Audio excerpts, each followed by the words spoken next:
Hi, good evening. Welcome to another edition of The Dreaming Tree presents Piedmont Park and Kim Crawford Pinot Noir. Our So, first edition. in case you haven't noticed, this show is about two things. Dave Matthews live, DVDs, live concerts in general. We're going to branch out into YouTube eventually, but we're going to start with the official live DVDs. And also be reviewing wine. Tonight's wine will be the Kim Crawford Pinot Noir from South Island, New Zealand. This is a 2014 vintage. We're big fans of Kim Crawford in general. Great wine, great value, amazing stuff. Anyway, without further ado, we're going to be reviewing Piedmont Park today. It's a 2007 vintage. So first up we have One Sweet World into Happy Birthday. So initial impressions are great opener. It's one of their favorite openers. They love to start with it. Obviously, you'll never hear it. You'll never hear it at the end of a show. But this version has Leroy in it, obviously. So basically, what that means is you get a much smoother opening riff with the saxophone. You don't have that the bright. Some say pingy sound of Coffin and Ross. Some people that are turned off by that. I guess in general, this is Piedmont is a concert that brings the old school fans and the new school together. I consider it a melting pot. This is the iconic One Sweet World in my mind. Some consider this World, the definitive version. Yes, I do as well. What else? He goes into Happy Birthday after. Not a huge deal. I don't know why they even call it that in the album. It's just a little thing. We're celebrating Leroy. Yeah, anyway. It's his 22nd birthday, apparently. But anyway, it's just a great opening riff, great start, really gets the crowd going. In the DVD, you see a lot of great 2000 styles, a lot of baggy cargo jeans, a lot of tight white t-shirts with Ed Hardy logos. Anyway, anything else on this song? No, okay. We covered it. All right, let's move on. Two-step. Wow. I mean, talk about an opener. Once we rolled into two-step, incredible. This album, it's very top-heavy, is what I like to call top-heavy, because it's just the opening 3 or 4 songs are just on point. Anyway, I do consider this one of the greatest two-step intros of all time. I love his little laugh at the beginning, ha ha ha ha. It's great stuff. I love the opening intro, freestyle, talking. I consider it some of the best scat, freestyle, two-step freestyle, period. Anyway, but it really captures the crowd's energy after Once We Were On and really takes it to that next level. It's a step up song. It takes it to that next level. Anything else? No. Okay. All right. Let's move on. Cornbread. Now this again, I'm gonna back off on this because it's really not in my main list of songs, but I mean, it is a classic. It's not like a highlight on the concert, and it's nothing like crazy special. It's a very generic Cornbread, but again, it's a upbeat crowd pleaser. In the beginning of the show, you want to keep that energy up, and I think that's what this song does here as the number 3 position song. And then you're following it up. Wow, we could do a whole drink. podcast just on this intro alone. I'm going to go out and say this is the definitive version of Don't Drink the Water for me. 12 minutes long, probably one of the longest Don't Drink the Waters there is. The intro is very, what I like to call, esoteric. It makes you think about life. It makes you think about who we are as a human race. What are we doing on this giant blue planet? Which Dave does with a lot of his songs. Yeah, but this is a very deep intro. It just keeps going and going and going. It's the intro that doesn't stop. It's probably like 3 minutes long in itself. Not a lot of freestyle verbal-wise, a little bit here or there, but once it goes into it, it's super high energy. He doesn't do the This Land Is Your Land, so that's sort of a thing. I know a lot of fans love that part. but it was before he even started that in general. I think he started that in 2008, and this album came out a little bit before that, so you can't really fault him for that. He wasn't even doing it at the time, really. Maybe in Dave and Tim he might have been, but anyway, I definitely consider this one of the most definitive versions of Don't Drink the Water there is. Great one to start out with if you're looking to get into that song and would like a recommendation. Just the drop in from the intro into the song, par none, best out there. Anything else? No. Just gonna listen for a moment. Some great falsetto, obviously. This isn't. All right, You Might Die Trying. Not a. It's a classic. It's a good kind of transition song, I like to call it. You know, the band loves it, so we got to give them credit for it. It's good. It gets into high energy at the end, so it's still fun. Again, like I said, this album is so top heavy energy wise. So then we have Grace Street, which just super high energy throughout. There's no slow start or anything. It's a classic. It's very crisp, on point, tight, nice and tight as always. Yeah, good stuff. I do like it when they slow it down a little bit. Excuse me. Back in the day when they used to play it a little slower. Yeah. It's overall it's a little a quick. high energy song no matter what, but they definitely start speeding it up. You hear it speeding up later in the later 2000s, so it's an example of that. Wow. Okay, number 27. Pretty rare one. Rare, honest. yeah. I think I haven't really seen many other live tracks or live CDs with number 27 on it. Pretty rare one, but this is really, I consider this definitely the definitive version of number 27. You know, it's not many copies, but it's a nice and slow one. But the lyrics, the lyrics are just, oh my god. I mean, every single lyric is just totally on. It's literally poetry in song, you know? All right, classic. I think this is when does he bring up Warren Haynes on this or no? I think this is Yeah. So I think this is with Warren Haynes, who also did What Would You Say on Central Park. He loves Warren Haynes, but classic, high energy one. Definitely a crowd. Yeah, definitely a crowd sing along.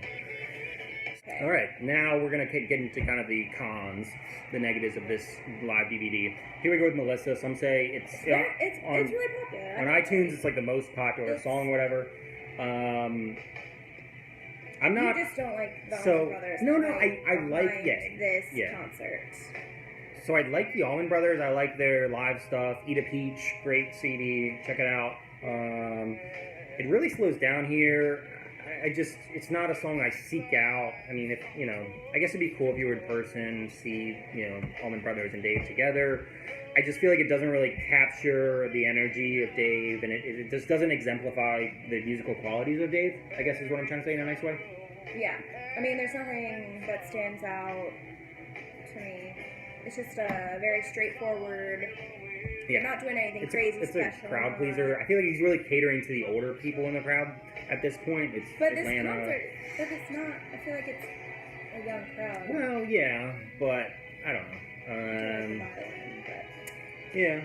Bluegrassy. Yeah. All right. We're moving on. Wow, Louisiana Bayou. I consider this probably the definitive version of Louisiana Bayou. This is a song that really introduced me to Louisiana Bayou. It's kind of a newer one. You'll notice Dave does a couple songs that kind of cater around Louisiana. Alligator Pie. I think there's one other one can't think of right now, but he does a few. Cornbread gives me that vibe too. Cornbread too, yeah, kind of that Creole Cajun style. It's got a great little rhythm to it. Yeah. So it's very high energy as well. So definitely get everyone dancing after Melissa. Yeah. Dreaming Tree. Here we go. What can I say about this song? Wow. Another poem. I consider this probably the definitive version of Dreaming Tree, pretty much. Oh, definitely. This is the song that Dave's Vineyard is named after in California, I think. But anyway, great song, great lyrics, very poetic. A slower one, but it's still like super high energy, I feel like. slow, but just like It really. gives you that feeling when you hear it. It's haunting, so it makes your like hair stand on edge. Yeah. And that's where you get the energy from. Yeah, and the lyrics are just spot on. Ooh, next up, one of my favorites. I would consider this top two. This Eh Hee and Live at Mile High is what I consider the top two Eh Hees. But also, however, I take that back. There's a version on YouTube that Copperpot has posted. I'll link it down below. Check the description. It's a rap version of Eh Hee. I know she's really not into that. But anyway, great song, like total crowd energy. Underrated song too. This is like one of my favorite Dave songs. I feel like. Yeah, is it even on an album? It's not as live. Yeah, and I think this is the first live album that's on. Correct me if I'm wrong. I don't know, but. I think so. Yeah. It's one of my favorite Dave songs. Yep. It's just so fun. It's awesome. It's a total party song. It's a total like crowd sing along song because it's very simple lyrics, and even if you've never been to a Dave song, you can pretty much get the lyrics right away. And what you were gonna say something about the. Ooh, yeah. The bells. So this key part, I don't know if you can hear it right now, but this is definitely one of the negatives. It's such a awkward input. I think might be Butch Taylor doing this. It's dissonant. Well, it's just really high. It's high pitched too. So it gives you that like dissonance. It just doesn't work at all. But it does. It totally stands out. Because this song is a weird song. Yeah, but it just totally doesn't fit in. I think maybe that's the point. I don't know. Maybe he's trying to prove it. So yeah, it's kind of like. I think Dave likes his dissonance. You can see that in Satellite sometimes when he does that weird intro. Yeah. Yeah, I think it's just another example of his like weird dissonance that he likes. Well, I think with dissonance comes risk. You try these different things, and sometimes it works, sometimes it doesn't, and people are going to think different ideas. Yeah, I think it doesn't. You think it does? So that's part of that. He's the point is, as an artist, he's willing to take that risk. Next three songs we're gonna sort of combine because into one.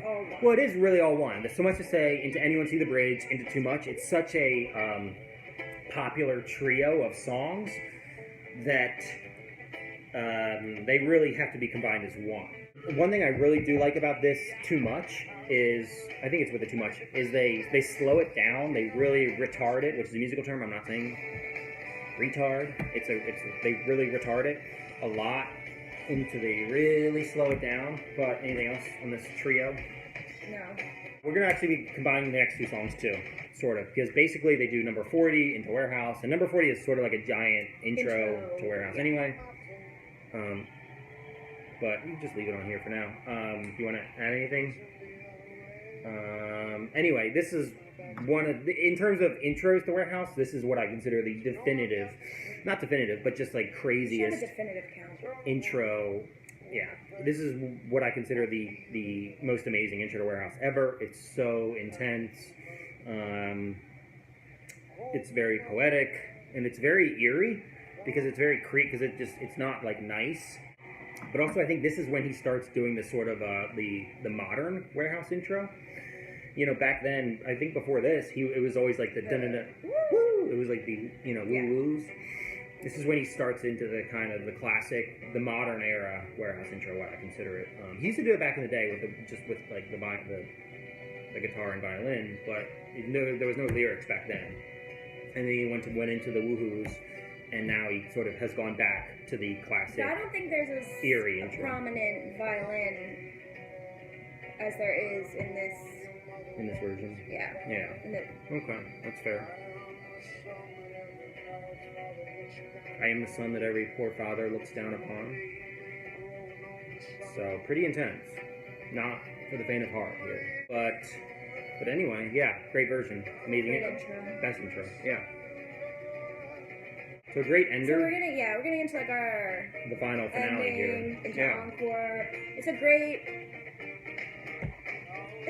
like last song.